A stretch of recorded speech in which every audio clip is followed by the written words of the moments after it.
Vamos a ir a lo que le comentábamos al principio del programa. Estamos a esta hora con el académico de nuestra Universidad de la Frontera. Él es abogado académico de la Facultad de Ciencias Jurídicas y Empresariales, Juan Carlos Guajardo. Juan Carlos, ¿qué tal? ¿Cómo te va? Muy buenas tardes. Muchísimas gracias por atender nuestro llamado. Hola Patricio, buenas tardes. Buenas tardes a todo el equipo a quienes nos sintonizan el día de hoy. Bueno, vamos a conversar sobre las consecuencias, Juan Carlos, de no tener hasta ahora fiscal nacional. Primero, ¿qué te ha parecido, ¿no? Desde el punto de vista académico, lo que ha sucedido con estas dos nominaciones, en términos de la quina, primero, que hace la Corte Suprema, luego la nominación por parte del Presidente de la República y las decisiones que ha tomado el Senado en este sentido? Bueno, es bastante interesante poder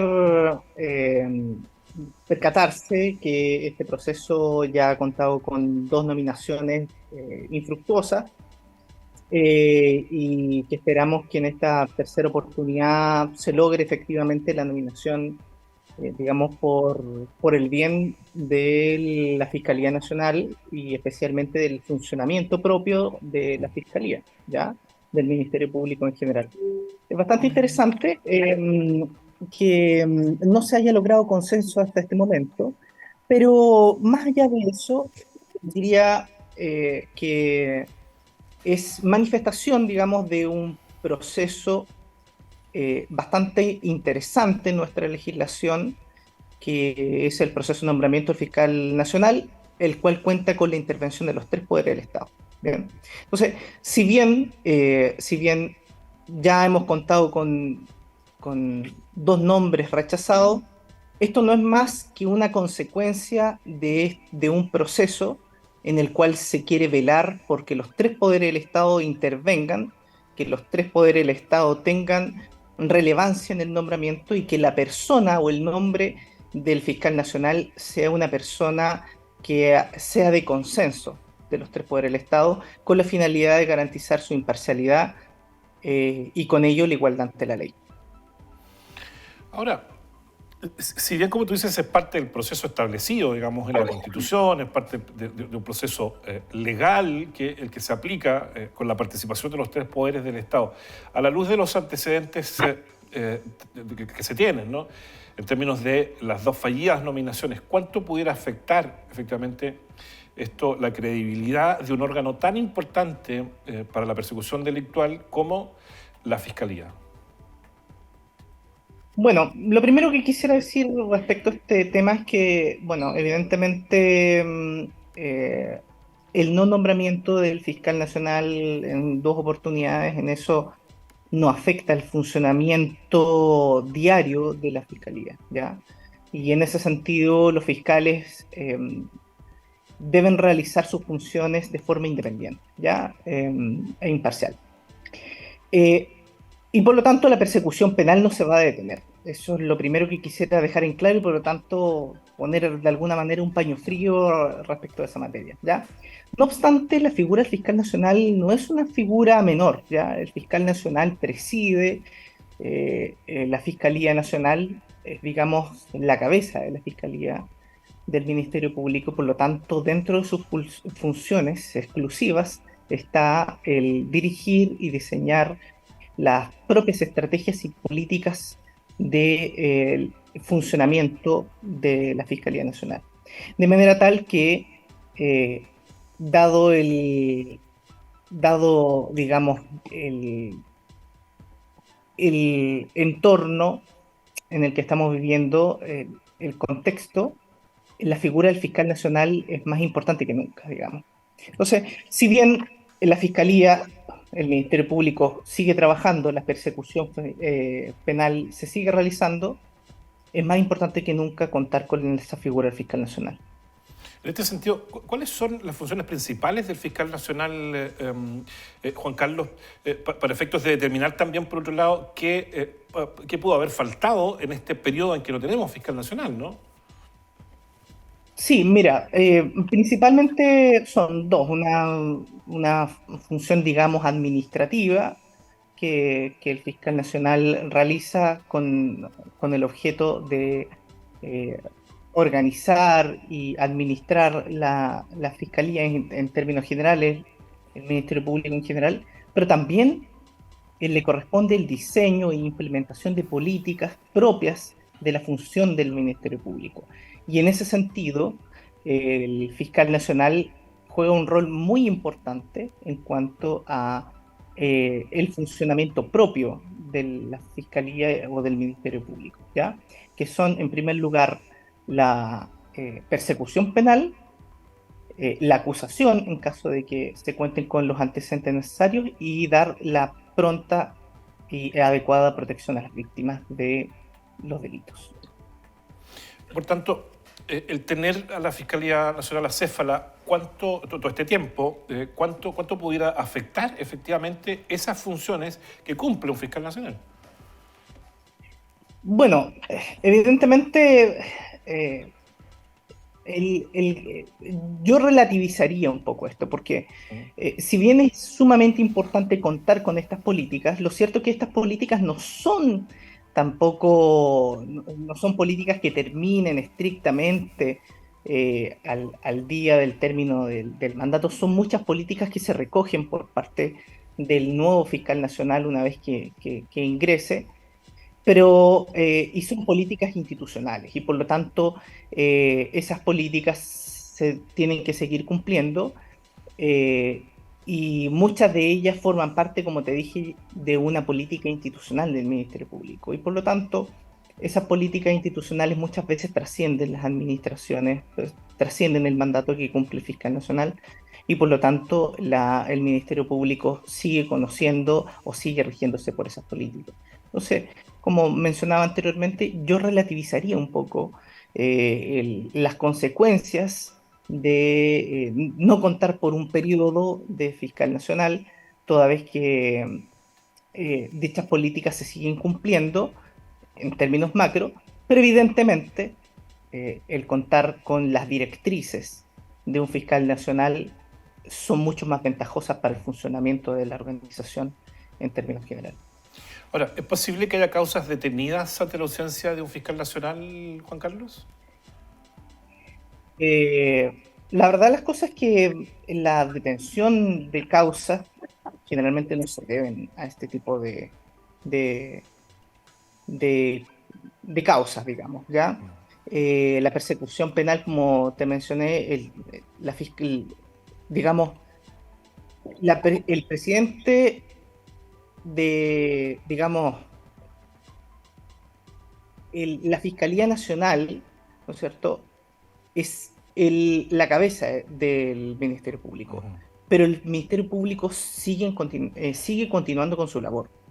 Por lo tanto, la persecución penal, las acusaciones debiesen seguir igualmente aún en estas circunstancias.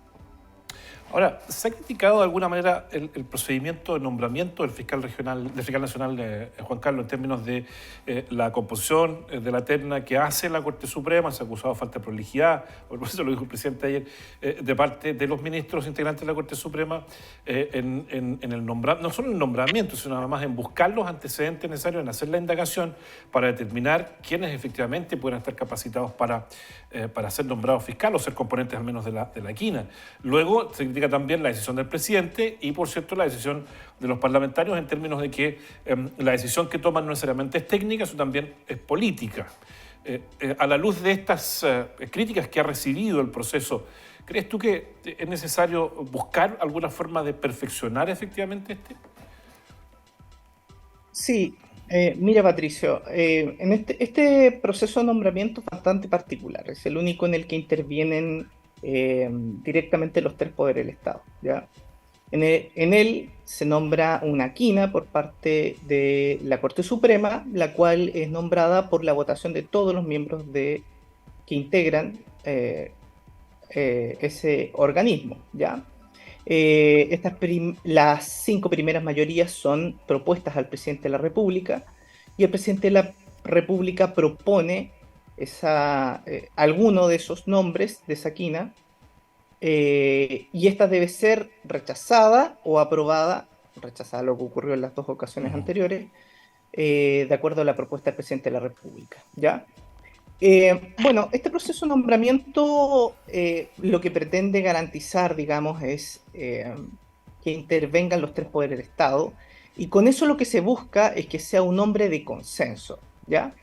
Un hombre en el cual, digamos, y que con este consenso tenga la imparcialidad necesaria para intentar este cargo tan importante, ¿ya? No obstante, evidentemente, este proceso en el cual intervienen estos tres poderes del Estado tiene sus falencias, como todo proceso de nombramiento, evidentemente, y al dar estas garantías de ser una persona de consenso, puede que en algunas ocasiones, como en las que nosotros estamos presenciando en estos días, se den, y que son las cuales en las que no ha ocurrido un acuerdo por parte de los tres poderes del Estado para el nombramiento del fiscal nacional. Entonces, en ese sentido, corremos el riesgo ya sea de retrasar el nombramiento del fiscal nacional o de no lograr una figura o un nombre que sea de alguna manera adecuado al tiempo necesario para su debida incorporación a esta organización. Ahora, te reitero la pregunta, ¿sería necesario entonces ajustar, revisar ese procedimiento de nombramiento a la luz de lo que hemos vivido este último mes y medio prácticamente, ¿no?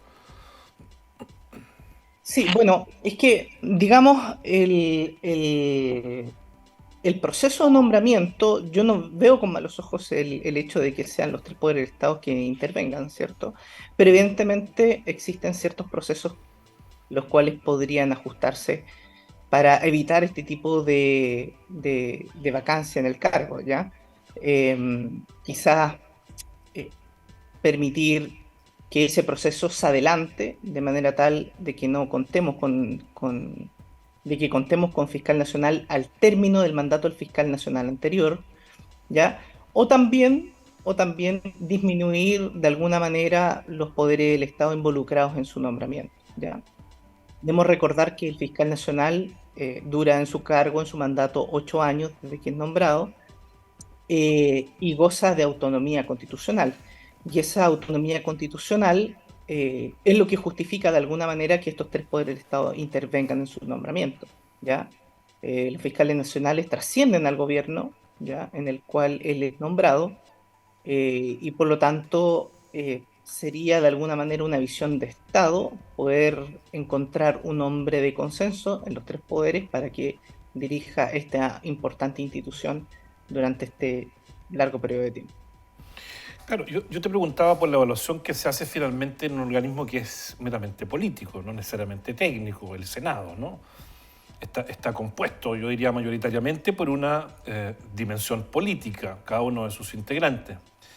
Por lo tanto, la evaluación que se hace de los candidatos, yo creo que no obedece necesariamente a una cuestión técnica, lo hemos visto en las dos designaciones anteriores.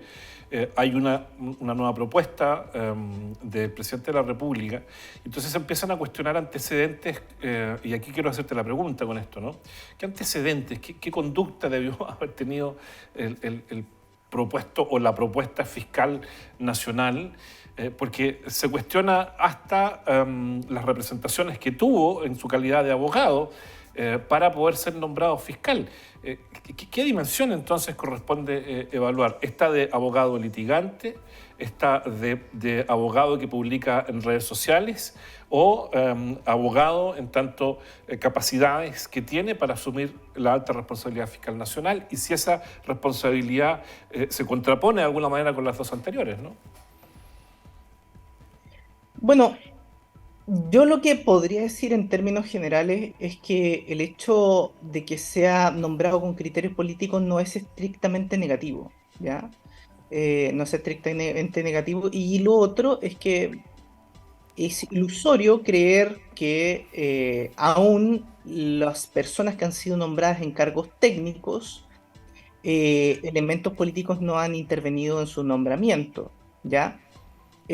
No obstante ello, debemos recordar que el proceso de nombramiento del fiscal nacional pasa en primer lugar por la conformación de la quina, que se forma ante la Corte Suprema, y en esta quina los ministros de la Corte Suprema seleccionan a los postulantes de acuerdo a las propuestas de gestión o de organización que estos tengan para el Ministerio Público, de manera tal que no es un nombramiento eminentemente político, ya, eminentemente político.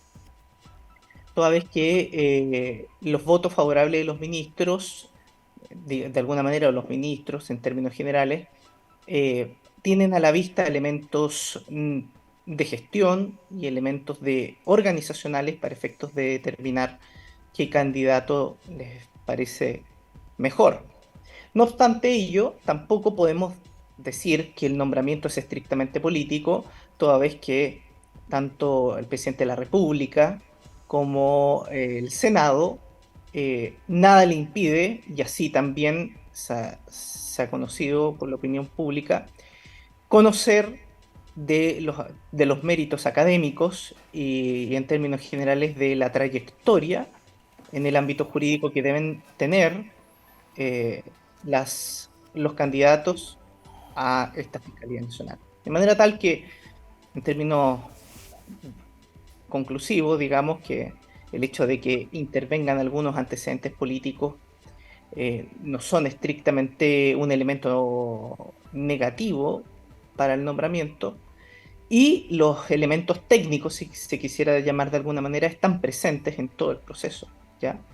De manera tal que nada impide de alguna manera, y así también es deseable que en el proceso de nombramiento del fiscal nacional se tengan a la vista los antecedentes académicos y la trayectoria profesional de los candidatos. Claro, lo que pasa es que escuchaba, por ejemplo, a una senadora de la zona norte que decía, mira, necesitamos en algún momento tener una reunión privada con el postulante, ¿no? con el designado por el presidente de la República, para poder abordar, digamos, cuál es la mirada que tiene respecto a diversas temáticas. Entonces, no sé si compartes conmigo que da la impresión al menos que el espíritu del legislador, cuando decide involucrar a los tres poderes del Estado en esta designación, uno de los pocos nombramientos donde intervienen efectivamente los tres poderes, tiene que ver de alguna manera con la transparencia que se aporta a este proceso, ¿no? Evidentemente, la transparencia es algo fundamental para efecto de dar cumplimiento al mandato constitucional de la probidad, que de alguna manera nos afecta y estamos mandatados a cumplir todos los funcionarios públicos, pero también la igualdad ante la ley. Lo que se pretende es que el fiscal nacional sea una persona de consenso, que sea una persona preparada, y el proceso está diseñado para, de alguna manera, garantizar que todas las visiones converjan en un solo nombre, ¿ya? Juan Carlos, Evidentemente, sí, te sí, interrumpo. Patricio. ¿Cuál es tu mirada desde el punto de vista académico, más que tu mirada, tu evaluación desde el punto de vista académico de la gestión del ex fiscal Abbott?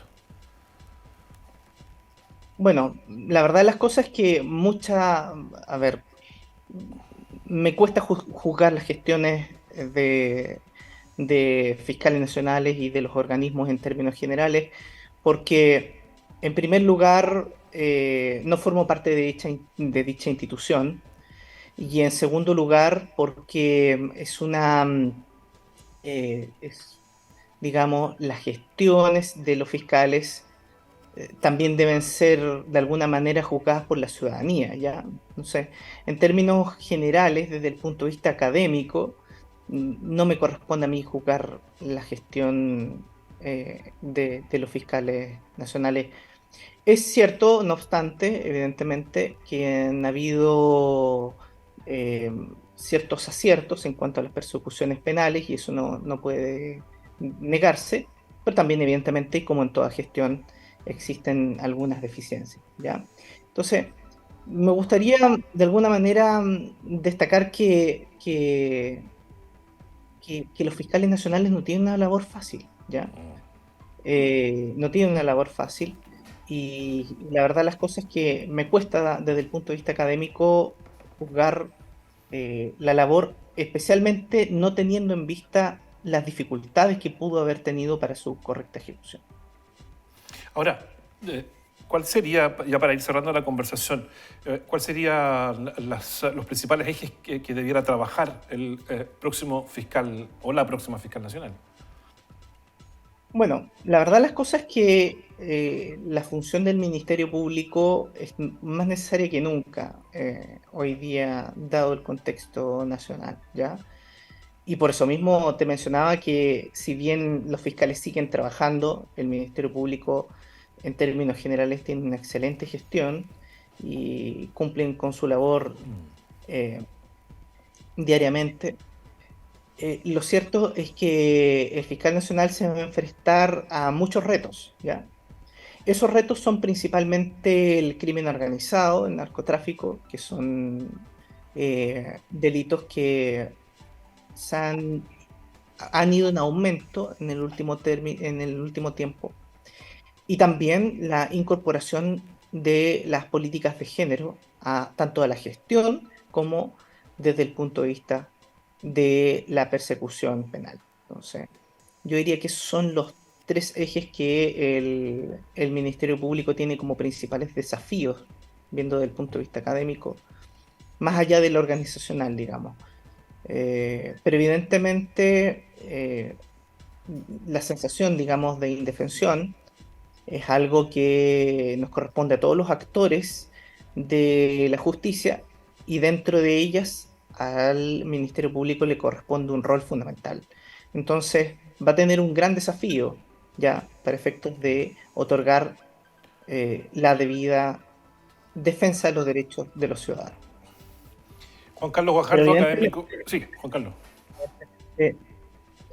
bueno, todavía no conocemos si ha sido aprobado el nombramiento, la nueva postulación, pero en caso de que así sea, eh, le deseamos evidentemente todos una excelente gestión eh, en su calidad de fiscal nacional. Sin duda. Juan Carlos Guajardo, académico de nuestra Universidad de la Frontera, conversando con nosotros hoy sobre las consecuencias de no contar, de no tener todavía al fiscal nacional. Juan Carlos, te agradezco muchísimo la conversación, que tengas buena jornada. Patricio, mucho gusto, un abrazo a todos, que estén muy bien.